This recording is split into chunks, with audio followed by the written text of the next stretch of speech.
안녕하세요. 토요미스테리 디바제시카입니다. 영국 사우스 요크셔에 있는 셰필드라는 곳은 조용하고 평화로운 대학 도시입니다. 전반적으로 생활 수준이 안정되어 있고 범죄율도 낮아요. 하지만 이건 그저 인터넷에 나오는 이야기고 그 실상을 들여다보면 조금 다른데요. 도시 내부의 양극화 문제가 심각합니다. 남부 지역은 안전하게 사는 데 비해 북동부는 저소득층이 모여 살고 그만큼 교육률이 낮고 또 동시에 실업률도 높게 나타나죠. 특히나 쉐어그린을 중심으로 폭력 사건, 마약 관련 범죄가 잇따라 발생하고 있는데요. 지난 2019년 5월 24일 아침 7시 반, 다급한 신고 전화가 접수됩니다. 오빠가 저랑 애들을 죽이려고 해요. 빨리 와주세요. 즉각 위치를 확인한 경찰은 쉐어그린에 있는 한 주택으로 출동하게 되죠. 신고자는 34살의 여성 사라 바라스였습니다. 그녀의 인적사항을 조회해보니까 6명의 아이들을 키우는 싱글맘이더라고요. 근데 아까 신고에서 아이들을 죽이려 한다고 했잖아요. 그럼 최소 지금 7명의 피해자가 나올 수 있다는 거예요. 촉각을 곤두세운 경찰이 빠르게 차를 몰아서 현장에 도착했죠. 서둘러 집 안으로 들어가는데 주방에 한 남자가 에너지 드링크를 벌컥벌컥 마시면서 태연히 앉아 있습니다. 그러다 경찰들이 막 집 안으로 들이닥치니까 뭔 일인가 싶어서 눈이 휘둥그레졌고요. 그가 누구였냐면 사라의 오빠 39살 브랜든 마친이었습니다.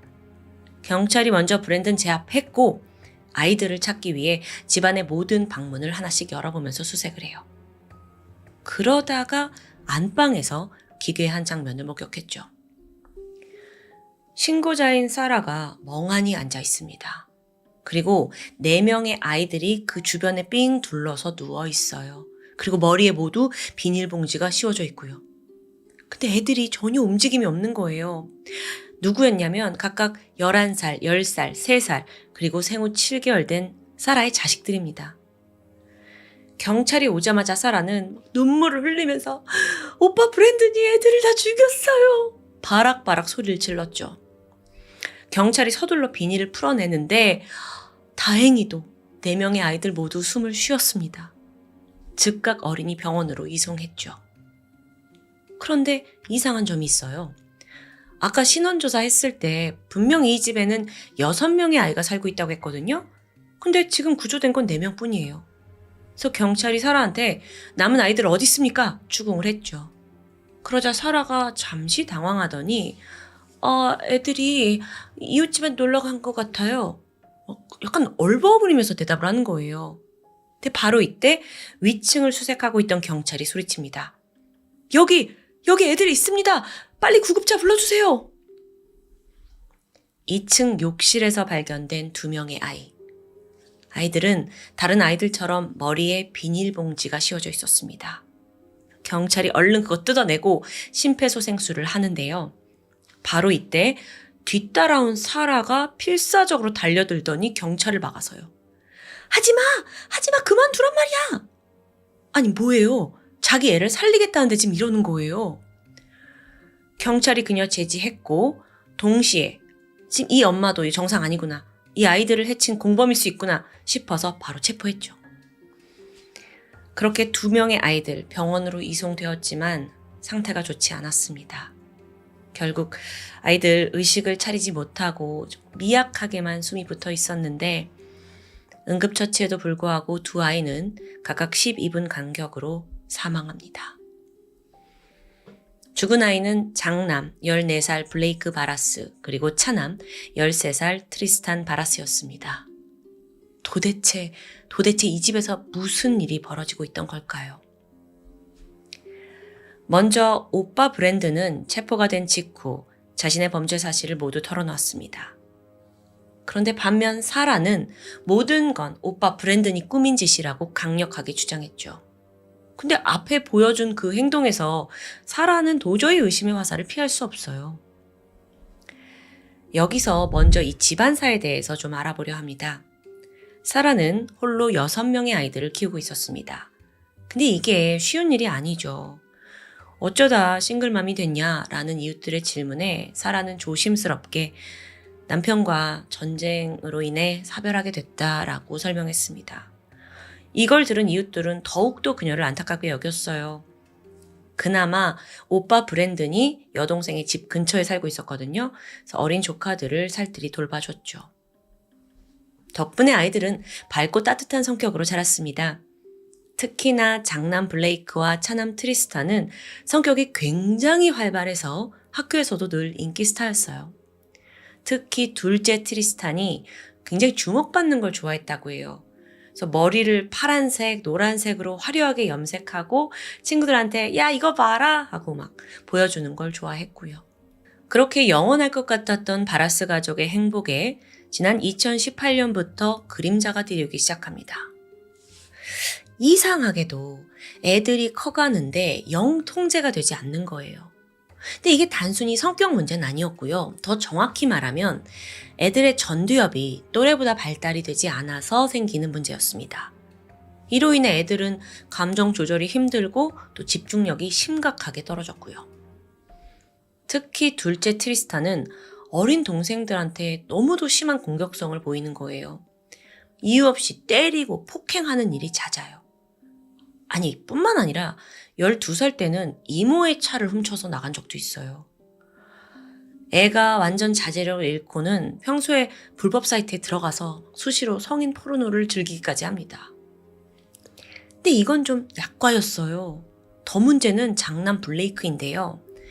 얘가 같은 학교 여학생을 성추행하는 사건이 발생합니다. 그래서 학교에서 처벌을 받았죠. 아니, 그러니까 이 애들의 문제의 정도가 보통이 아니야. 애들이 커갈수록 점점 더 골칫덩어리가 되어가고 있었고요. 엄마 사라는 최선을 다했지만 이 아이들을 도저히 바로잡을 수 없었습니다. 그래서 결국 2018년 11월에 지역 아동 서비스 센터에 연락을 해서 좀 도와달라고 요청해요. 전문가의 상담이 들어가는데 분석 결과 6명의 아이들 중 아직 어린 2명을 제외한 4명 모두가 ADHD를 진단받습니다. 주의력 결핍이죠. 이 중 특히 둘째 트리스탄은 경증의 자폐 가능성도 있다는 결론이 나와요. 그러니까 사실상 애들 4명이 모두 ADHD다. 그러면 그 격한 행동들을 통제하느라 엄마가 진이 빠졌을 거예요. 그런데 여기서 사회복지사가 좀 의문을 갖게 돼요. 아니 어떻게 한 집안에서 이렇게 높은 확률로 아동 ADHD가 무더기로 나올 수 있지? 이거 이례적인 결과거든요. 그래서 혹시 양육 환경에 문제가 있나? 면밀히 살펴봅니다. 근데 딱히 이슈는 없어 보여요. 사라가 일을 하고 있었지만 그 외에 대부분의 시간은 아이들과 잘 보내더라고요. 또 엄마가 사회적으로도 종종 지역 모임에도 나오고 충실한 삶을 사는 듯해요. 게다가 인근에 살고 있는 오빠 브랜든도 아이들을 잘 챙겨주고 있었고 학교 픽업도 해주고. 결국 사회복지사는 환경의 문제는 아닌데 라고 판단을 했고 다음으로 더 적극적인 해결책을 내놓습니다. 트리스탄과 블레이크한테 행동 교정 프로그램을 제안한 거예요. 엄마도 동의를 했고 아이들이 그걸 받으면서 이제 개선되길 바랬지만 어쩐지 상황은 점점 더 악화되고 있었습니다. 2019년 5월 21일 전화가 걸려옵니다. 어머님, 트리스탄이 여학생을 성폭행했어요. 문제가 아주 커요. 학교로부터 온 정말 충격적인 소식이었죠. 엄마 사라는 하늘이 무너질 듯 절망했습니다. 바로 복지센터에 이걸 알렸고 제발 어떻게 좀 도와달라 요청합니다. 센터 또한 긴급 회의를 열어서 이 바라스 가족을 우리가 어떻게 도와줄 수 있느냐 해결책을 찾아 나서요. 그런데 얼마 후 사라는 억장이 무너지고 말았죠. 전문가들이 봤을 때 장남과 차남 모두 성범죄 관련해서 문제를 일으켰다라는 점에 더 주목했어요. 어린 청소년이 과하게 성관계에 집착하는 경우 보통 성학대를 당했을 확률이 높지 않냐라고 판단한 겁니다. 그래서 결국 트리스탄을 보호아동으로 선정하게 되는데요. 여러분 참고로 영국 아동보호 시스템에 따르면 보호아동은요, 사회복지사가 판단을 해주는 거에 따라서 가정에서 분리시키는 게 가능합니다. 즉, 사라는 트리스탄을 잃을 수도 있는 거예요. 여기서 악재는 계속됩니다. 며칠 후 저녁 이웃 주민으로부터 전화가 걸려와요. 트리스탄이 또 다른 여학생을 성폭행했다는 내용입니다. 와, 어떻게 이렇지? 이번에는 학교 차원에서 끝날 문제가 아니에요. 경찰에 신고를 당할 상황이었습니다. 사라는 공포에 질려서 사색이 돼요. 지금껏 쌓아온 모든 것을 잃을 수 있다는 두려움.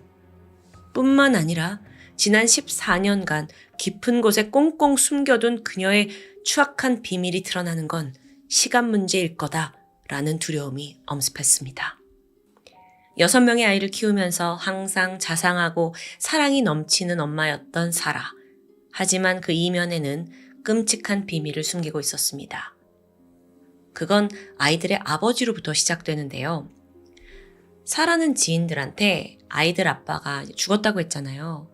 근데 뭐라고 했냐면 2차 세계대전에서 사망했다라고 말하곤 했어요. 에? 근데 이게 도무지 말이 되지 않아요. 2차 세계대전은 1945년에 끝났습니다.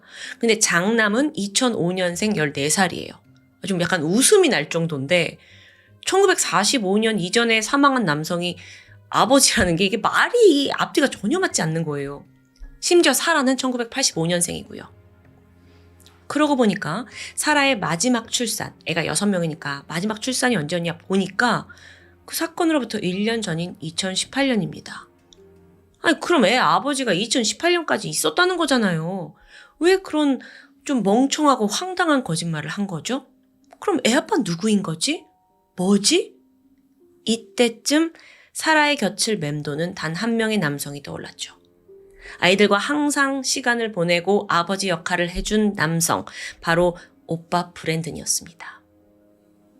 알고 보니까 이 두 사람은 이부남매이자 연인 관계였어요. 그리고 둘 사이에서 태어난 아이들은 근친상간의 결과였죠. 와, 정말 너무 충격적인데요. 사라와 브랜든, 둘의 어린 시절은 불우했습니다. 어머니가 싱글맘이었는데 홀로 8명의 아이를 키웠어요. 최악의 양육 환경이었죠. 왜냐하면 어머니가 매일같이 다른 남성들을 집에 데려와서 대놓고 성관계를 즐긴 거예요. 술 퍼 마시고 대마초 피워대는 통에 집에서 숨도 쉬기 힘들었어요. 동시에 8명의 아이들은 학교에도 안 가고 그냥 집에서 방치되듯 자랐고요. 어릴 적에 이런 방탕한 어머니를 대신해서 주로 형제자매를 보살폈던 건 사라였습니다. 원래 그녀는 굉장히 조용하고 수줍은 성격이었대요. 그리고 동생들 끔찍이 아꼈고요. 근데 여기서 브랜드는 달랐죠. 걸핏하면 동생 괴롭히고 또 큰 형이다라는 권력 관계를 즐겼던 것 같아요. 그런데 점점 사라와 브랜든이 가깝게 지낼수록 사라 또한 기괴하게 성격이 비틀리기 시작합니다.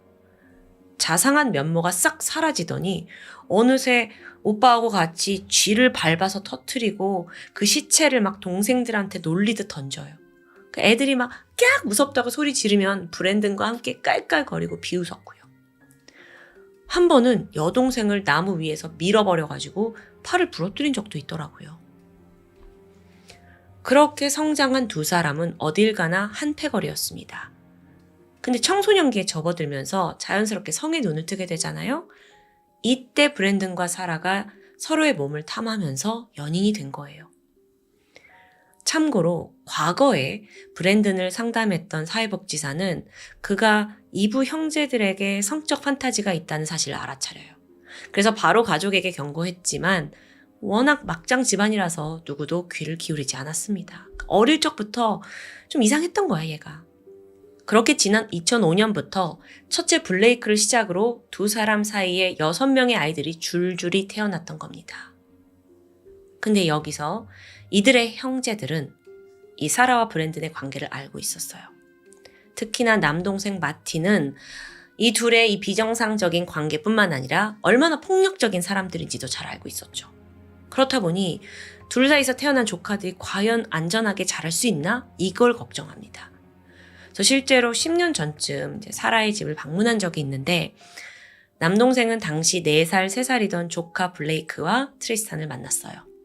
아이들과 평화롭게 산책을 하던 중에 갑자기 형 브랜든, 그러니까 애들 아빠 브랜든이 씩씩거리며 오더니 애들한테 막 욕을 퍼붓고 팔을 거칠게 잡아 끌어서 데려가려는 거예요.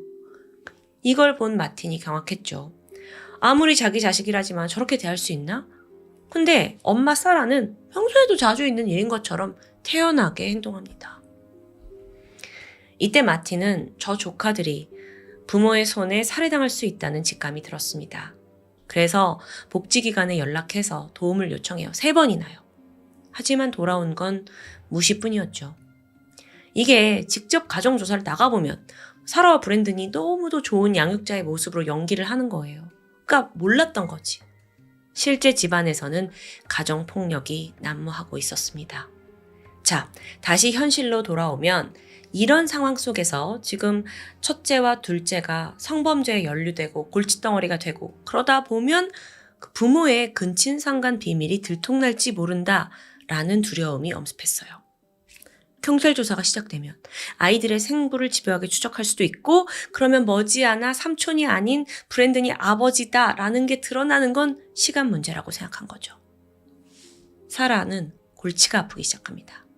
그렇게 며칠을 끙끙 앓게 되는데 문득 너무도 섬뜩한 아이디어가 뇌리를 스쳤습니다. 그냥 증거를 다 없애면 되잖아. 애들 6명? 다 죽어버리면 생부가 누군지 어떻게 알겠어? 다음날 사라는요. 아이들이 처방받은 그 ADHD 약을 한 대 모았어요. 곱게 빻아서 주스에 섞었고 애들한테 주면서 얘들아, 너네 이거 다 마셔라. 마시고 죽어버려라. 자기 의도를 숨기지도 않아요. 엄마의 말을 들은 애들은 겁에 질렸고 주스 안 먹겠다고 거부했죠. 그러자 사라는 한 명씩 강제로 입을 벌려서 주스를 먹여요. 그렇게 과량의 ADHD 약을 섭취한 아이들은 밤새 복통과 오한에 시달렸죠. 그리고 이때 사라는요.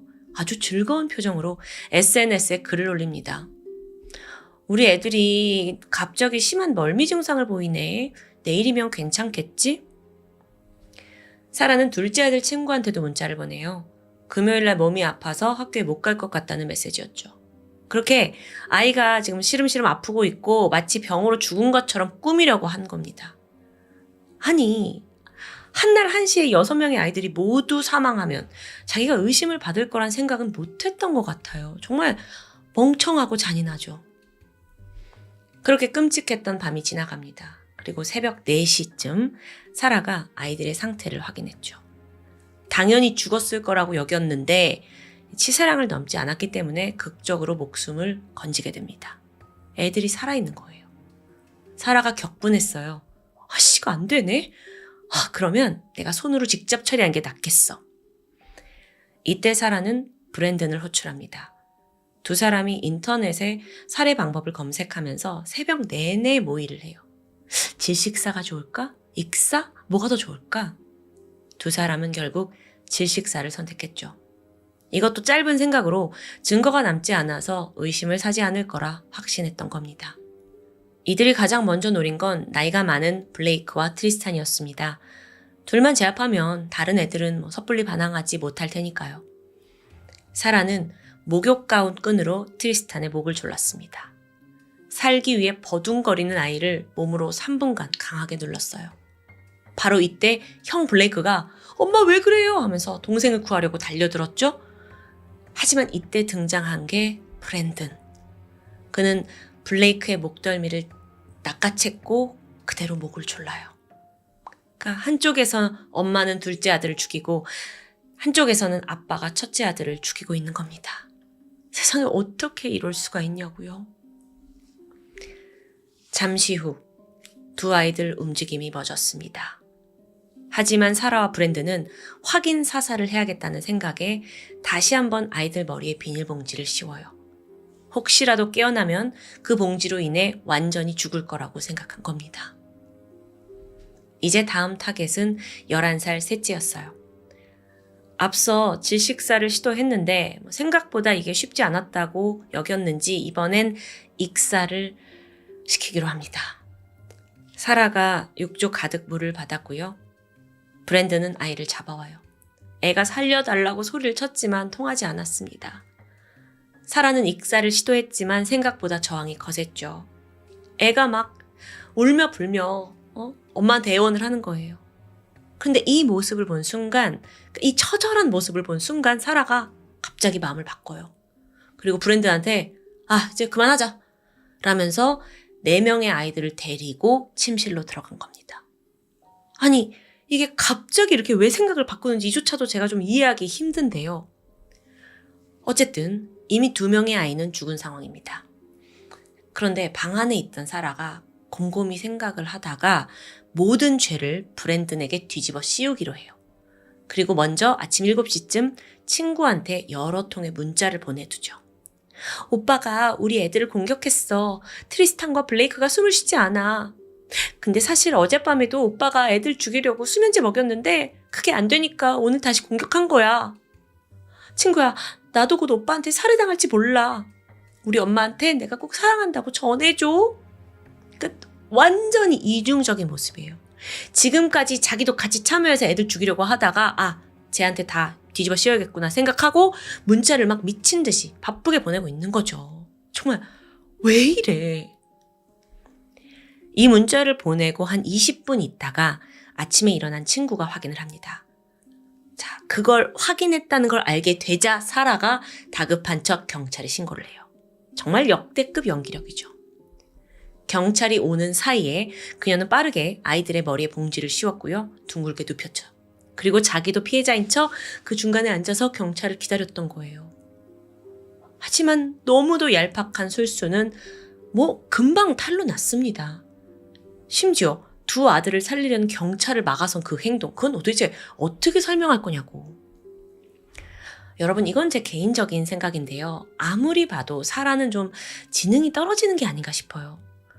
남편이 2차 세계대전에서 죽었다고 말하는 것도 그렇고 갑자기 이 애들 6명 다 죽이면 모든 게 무마될 거다라고 믿었던 것도 그렇고 모든 행동에서 약간 지능적으로 문제가 있었던 게 아닌가라는 개인적인 생각입니다. 2019년 11월 이 히데의 사건이 알려지면서 영국도 술렁였어요. 이 2 사람에게 차가운 비난의 화살이 쏟아졌죠. 그렇게 재판대에 선 사라와 브랜든은 최종 35년간 가석방 없는 종신형을 선고받습니다. 마지막으로 이 사건의 가장 큰 피해자가 누굴까 생각해 봤는데 현재로선 11살 셋째 아이가 아닌가 싶습니다. 이 아이는 형제가 어머니 손에 살해당하는 모습을 직접 목격했고요. 자기 또한 그 손에 죽을 뻔했어요. 그래서 사건 발생 6년이 지난 지금까지도 심각한 트라우마에 시달리고 있죠. 매일 밤 그날 본 그 악마 같은 부모가 나에게 돌아올까봐 잠에 들지 못한다고 합니다. 정말 오늘 사건은 처음부터 끝까지 모든 게 충격 그 자체였습니다. 그 어떤 행동 하나하나도 도저히 이해가 가질 않아요. 저도 최대한 많은 걸 알아보고 말씀드리는데 도대체 어떻게 이렇게 인간이 행동할 수 있나 싶었어요. 어디서부터 잘못된 걸까요? 부디 살아남은 아이들이 과거의 악몽을 떨쳐내고 부모보다 더 나은, 더 좋은 어른으로 자라나길 바랍니다. 지금까지 토요미스테리 디바제시카였습니다. 안녕하세요. 토요미스테리 디바제시카입니다. 여러분, 오늘 스토리 정말 충격적입니다. 때는 1995년 미국 뉴욕. 20살이었던 청년 스티븐 플라들은 당시 유행하고 있던 인터넷 채팅 사이트에 푹 빠져 있었는데 그러다 어느 날 우연한 기회로 15살 소녀 알리사와 대화를 나누고 친해지게 됩니다. 알리사는 뉴욕에서 무려 3,000km나 떨어진 텍사스 샌안토니오에 살고 있었는데 이렇게 먼 거리에도 불구하고 스티븐이 그녀에게 굉장히 강한 애착을 느꼈나 봐요. 그래서 알리사를 직접 만나기 위해서 텍사스와 뉴욕을 오가게 되죠. 그런 헌신적인 애정이 이어지면서 결국 2 사람은 장거리를 극복하고 연애를 시작합니다. 근데 알리사는 아직 15살 미성년자예요. 부모님은 딸이 20살 스티븐을 만나는 걸 그렇게 탐탁지 않게 여길 수밖에 없었죠. 그렇게 부모님의 반대가 점점 심해졌는데 이때 스티븐이 알리사에게 위험한 제안을 합니다. 그냥 집을 나와서 자신과 함께 뉴욕에서 살자는 거였죠. 15살 소녀에게 이건 절대 할 소리가 아닌데 사랑의 눈이 먼 알리사는 남자친구 말에 따랐고 결국 집을 떠나 뉴욕에서 그와 동거를 시작합니다. 그렇게 두 사람이 함께 살기 시작하고 또 얼마 안 돼서 알리사는 눈에 넣어도 아프지 않은 딸 데니스를 얻게 됩니다. 이게 비록 반대 속에 시작한 관계였지만 딸도 낳았고 또 스티븐도 잘해주고 이때까지만 해도 알리사는 가족을 이루는 행복한 미래를 꿈꿨겠죠. 하지만 머지않아 불행의 구름이 다가오는데요. 함께 동거를 하다 보니 스티븐이 상당히 폭력성을 보이는 남자라는 게 드러납니다. 종종 자기 뜻에 맞지 않으면 알리사한테 손찌검을 하기 일쑤고요. 근데 알리사 입장에서는 가족까지 다 포기하고 온 마당에 좀 잘 될 거라고 긍정적으로 생각하고 싶었을지도 몰라요. 게다가 스티븐이 이제 딸도 낳고 아빠가 되었으니까 점점 변할 거라고 믿고 싶었죠. 하지만 그건 완전 착각이었어요. 스티븐의 폭력은요, 알리사에게뿐만 아니라 불과 8개월도 되지 않은 이 딸에게까지 향했습니다. 아이가 8개월이니까 얼마나 울겠어요. 데니스가 울 때마다 온갖 짜증과 화를 내요. 스티븐은 막 시끄럽다면서 우는 애 입을 막 손으로 틀어막았고요. 그것도 모자라서 막 얼마나 미웠는지 멍이 들도록 꼬집기도 합니다. 한 번은 이 아기를 아이스박스에 넣고 뚜껑을 닫는 정말 만행을 저질렀던 거예요. 이런 일이 반복되니까 알리사 또한 내 딸을 지켜야겠다라는 생각이 강해졌습니다. 근데 그게 스티븐이 있는 이 집에선 절대 불가능해요. 그래서 결국 그녀가 선택한 건 깊은 고민 끝에 데니스를 입양 보내기로 한 거죠. 물론 스티븐과 헤어지는 것도 고려했어요. 하지만 당시 알리사의 나이가 겨우 17살, 얘도 어린아이입니다. 그러니까 혼자서 딸을 키우는 게 어려우니까 차라리 좀 더 경제적으로 넉넉하고 아이를 안정적으로 사랑해줄 가정에 입양 보내는 게 최선이라고 판단했던 건데요. 그렇게 데니스는 그곳에서 120km 떨어진 작은 마을 도버란 곳으로 입양을 갑니다. 아이의 새로운 부모는 앤서니와 켈리 푸스코 부부. 앤서니는 공무원이었고 켈리는 비서로서 굉장히 안정된 직장을 가지고 있었어요. 오랫동안 자식을 기다려온 두 사람은 데니스를 딸로 맞이하면서 아이에게 케이티라는 이름을 붙여주었죠. 그렇게 아이는 양부모 사랑을 듬뿍 받으면서 행복하게 성장합니다. 케이티가요, 동물을 굉장히 좋아하고 만화 그리는 거 좋아하고 명랑한 아이였어요. 더 자라서는 고등학교에서 치어리더를 했고 또 졸업 후에는 대학교에서 디지털 미디어를 전공할 계획까지 세워둔 상황. 그러던 2016년 1월입니다. 어느덧 18살이 된 케이티에게는 여전히 풀지 못한 숙제가 한 가지 있었습니다. 바로 친부모를 만나는 거겠죠. 물론 양부모를 너무도 사랑했지만 한편으론 나를 낳아준 친부모가 너무 궁금한 거예요. 그래서 혼자서 이걸 전전긍긍 하다가 마침내 페이스북을 통해서 친모 알리사와 연락이 닿게 됩니다. 보니까 이때의 알리사 또한 가정을 이루고 잘 살고 있었어요. 18년 만에 딸과 페이스북에서 재회를 한 거예요. 이 딸이 또 너무 잘 자라서 엄마도 너무 행복했죠. 그렇게 둘은 정기적으로 연락을 주고받기 시작했는데요. 피는 물보다 진하다고 합니다. 이 케이티가 점점 자기 친모에게 강한 애착을 느끼기 시작합니다. 그리고는 아주 어려운 결정을 내리는데 이제 자기도 성인이 돼간 나이니까 이제 양부모를 떠나서 친부모에게 돌아가겠다고 선언한 거죠. 물론 이때 친모 알리사는 반대했어요. 상황을 좀 보니까 케이티를 입양 보냈잖아요, 어렸을 때. 그리고 알리사는 여전히 스티븐과 있었습니다. 그리고 두 사람은 정식으로 혼인신고를 하기도 했어요. 시간이 지나 둘 사이에 또 다른 2명의 아이까지 생겨났죠. 다행히 스티븐은 폭력성이 전보다 좀 줄어든 듯 하긴 했지만 여전히 툭하면 언어폭력을 일삼는 사람입니다. 게다가요, 화가 풀리지 않으면 막 분노를 참지 못해서 길고양이를 잡아다가 죽이기까지 하는 아무 과격한 행동은 좀 여전해요. 이렇다 보니 알리사는 너 우리 집에 돌아오지 마라. 네 아빠 스티븐은 이런 사람이다. 케이티 너한테까지 폭력을 휘두를까 내가 너무 걱정된다. 라고 우려했습니다. 또 심지어 알리사와 스티븐의 관계가 당시 그렇게 좋지 않았다고 해요. 거의 틀어진 상황이었고요. 근데 KT의 생각은 달랐어요. 아니, 지금 보니까 나만 입양 와 있고 부모는 둘이 같이 살고 있고 또 자기 친동생들까지 있는 거잖아요. 그러니까 그 가정에 속하고 싶었던 겁니다. 충분히 그 마음은 또 이해가 되죠. 이게 아무래도 오랜 결핍 때문이겠죠. 그래서 KT의 마음을 돌려놓기는 역부족이었어요. 결국 2016년 8월 KT는 자신의 친부모와 동생, 가족들이 살고 있는 노스캐롤라이나주 나이트데일로 이사를 옵니다. 너무도 설렜겠죠. 그래서 집으로 왔는데 그때부터 상황은 최악으로 치닫게 돼요. 자, 오래전 입양을 보냈던 딸이 성인 여성이 돼서 돌아왔어요. 처음에는 다들 조금 어색하고 서먹할 수 있죠. 그런데 이 집안 분위기가 좀 이상하게 흘러갑니다. 그 이유가 뭐였냐면 친아빠인 스티븐이 성인이 된 딸 KT에게 노골적인 관심을 드러냈기 때문이에요. 아버지로서가 아니라 남자로서요. 이 KT가 돌아온 후부터 스티븐은 갑자기 막 길게 기르던 수염, 머리 다 자르고 깔끔하게 변신하고요. 스키니진의 셔츠, 약간 젊어 보이게 꾸미기 시작합니다. 그러면서 막 KT한테 과한 애정을 보였고 또 심지어 나 오늘 밤은 KT 방에서 함께 자겠다는 고집을 부리는 거예요. 아니 18살 다 큰 이 처녀의 방에서 아빠가 같이 자는 건 좀 이상하잖아요. 그래서 알리사는 또 이 남자가 어떤 남자인지 아니까 크게 화를 냈어요. 그러지 말라고. 하지만 그는 사실 수년간 알리사를 좀 폭언으로 짓누르면서 살아왔던 인물이잖아요. 그러면서 아빠가 딸이랑 같이 자는 게 뭐가 이상하냐 라면서 오히려 알리사를 이상한 사람으로 몰고 갔다고 하는데요.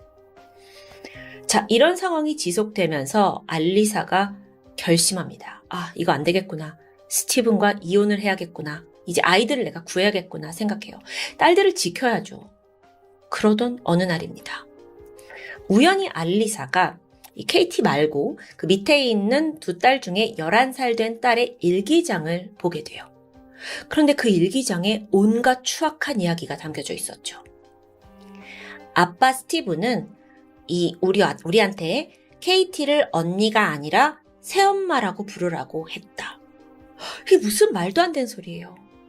이뿐만이 아니라 아이들한테 KT가 사실 임신했다고까지 말한 거예요.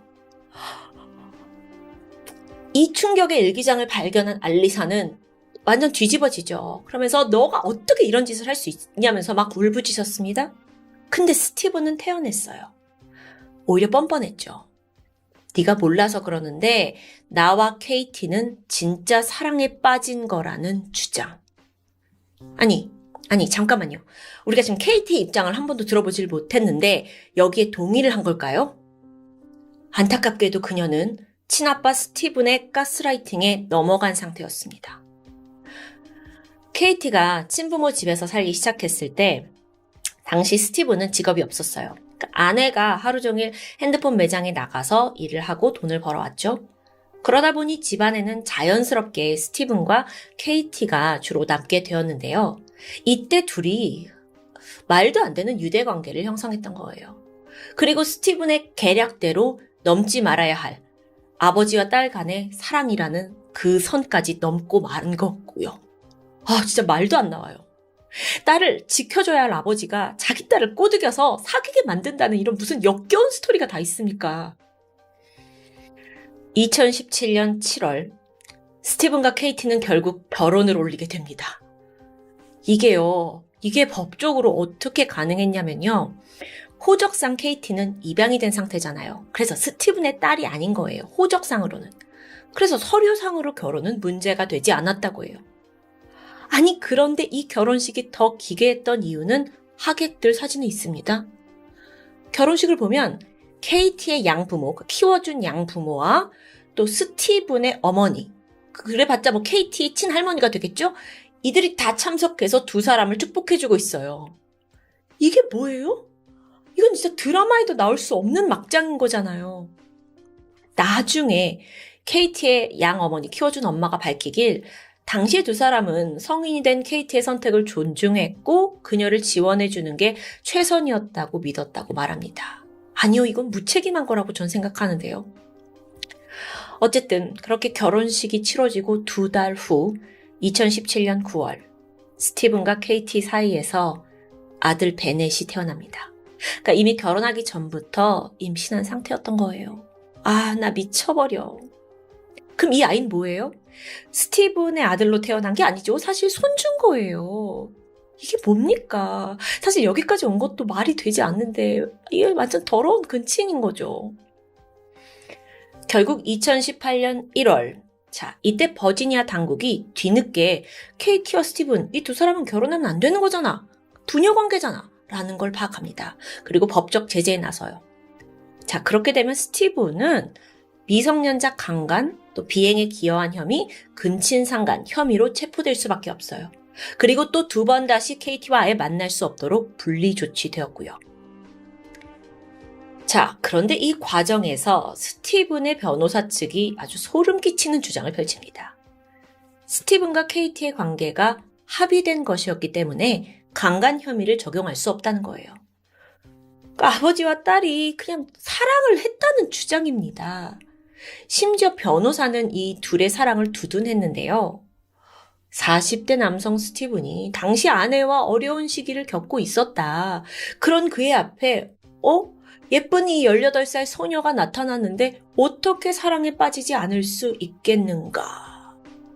이게 지금 변호사가 한 말이라고요? 저는 정말 믿을 수가 없어요. 그러면서 두 사람은 생물학적 문제를 능가할 만큼 아주 깊은 사랑을 한 거라고 말합니다. 당연하게도 재판부는 이 기괴한 주장을 받아주지 않았고요. 그 결과 스티븐은 징역형을 선고받아요. 하지만 같은 해 3월 접근 금지를 받아들이는 조건으로 보석으로 풀려납니다. 이렇게 일단 세상에 나오게 되죠. 또 둘 사이에서 태어난 베넷, 이 아이의 양육권은 스티븐의 어머니에게 넘어갔고요. 케이티가 아닌 스티븐의 어머니, 그러니까 케이티의 친할머니요. 아, 이게 좀 복잡하죠. 이런 생각이 들어요. 어쩌면 그 입양됐던 케이티는 마치 자신의 엄마가 10대 때 겪은 것처럼 스티븐이 주도해서 만든 이 상황에 또다시 엮인 건 아닐까요? 뒤늦게 이제 자기의 남편이자 아버지인 스티븐이 이제 징역형을 받고 이거 아닌가 보다 하고 정신을 차린 그녀는 스티븐과의 관계를 정리하고자 했습니다.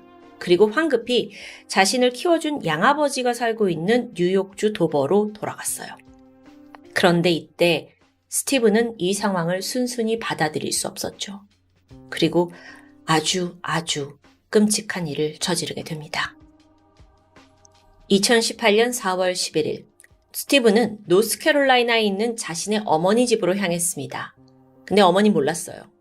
몰래 위층으로 올라갔는데 거기에는 자신과 케이티 사이에서 태어난 7개월짜리 베넷이 잠들어 있었죠. 당시에 스티븐은요, 케이티와의 접촉이 금지되어 있었던 상황이에요. 하지만 베넷과의 만남에 대해선 제재가 없는 상황인데요. 베넷, 아이를 마주한 스티븐은 곧장 아이의 얼굴에 베개를 덮었습니다. 그리고 세게 누르기 시작했죠. 얼마 뒤 아기는 더 이상 저항하지 않았고 그는 사망한 베넷의 시신을 옷장 안에 숨겨둔 후 유유히 어머니 집을 빠져나옵니다. 그리고 다음으론 뉴욕으로 향했죠. 다음 목표는 케이티와 그녀의 양아버지 앤서니였습니다. 밤새 900km를 달려서 이들 집에 도착했어요. 차를 주차해놓고 동태를 살폈죠. 그런데 이때 이미 스티븐은 철저히 계획을 가지고 있었는데요. 그는 케이티가 양아버지와 함께 목요일마다 할머니 댁에 간다는 걸 알고 있었습니다. 이날을 노린 거예요. 잠시 후 예정대로 케이티가 양아버지 앤서니의 차를 타고 집을 나섰고요. 그 뒤를 스티븐이 은밀히 따라붙습니다. 그리고 앤서니가 차가 신호에 걸려서 잠깐 도로에 정차하게 되는데 이때 스티븐은 그들 옆에 나란히 차를 세워요. 그리고 창문을 내렸죠. 케이티 그리고 앤서니와 눈이 마주친 순간 그는 망설임 없이 소총을 발사했습니다. 케이티와 앤서니는 현장에서 즉사합니다. 이 두 사람의 죽음을 확인한 후 스티븐은 자신의 어머니에게 모든 걸 체념한 듯 전화를 걸었고 범행 일체를 털어놓게 돼요. 너무 놀란 어머니는 황급히 경찰에 신고를 했죠. 그리고 옷장에 숨겨둔 손자의 시신도 확인합니다. 자, 이때부터 경찰은 스티븐의 차량을 추적하기 시작해요. 그런데 머지않아 그 차량이 뉴욕 도버에서 발견이 되는데요. 경찰이 가까이 다가갔지만 아무런 인기척도 느껴지지 않았습니다. 그는 이미 차량 안에서 스스로 목숨을 끊은 후였으니까요. 이 사건이 전해지고 미국 전역은 큰 충격에 휩싸였어요. 한 남성이 자신의 친딸, 또 친딸과의 사이에서 낳은 자식, 또 친딸을 키워준 양아버지까지 살해한 너무도 해괴한 사건이었기 때문입니다. 그리고 정작 살인마는 스스로의 삶을 마감하면서 그 어떤 죗값도 치르지 않게 되었죠. 스티븐의 전처이자 케이티의 어머니 알리사는 인터뷰에서 이런 말을 남겼습니다.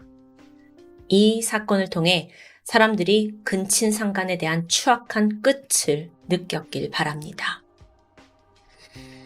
생전의 스티븐은 자신이 단지 미친 사랑을 하고 있다면서 강하게 우겨왔습니다. 하지만 그건 결코 사랑이 아니에요.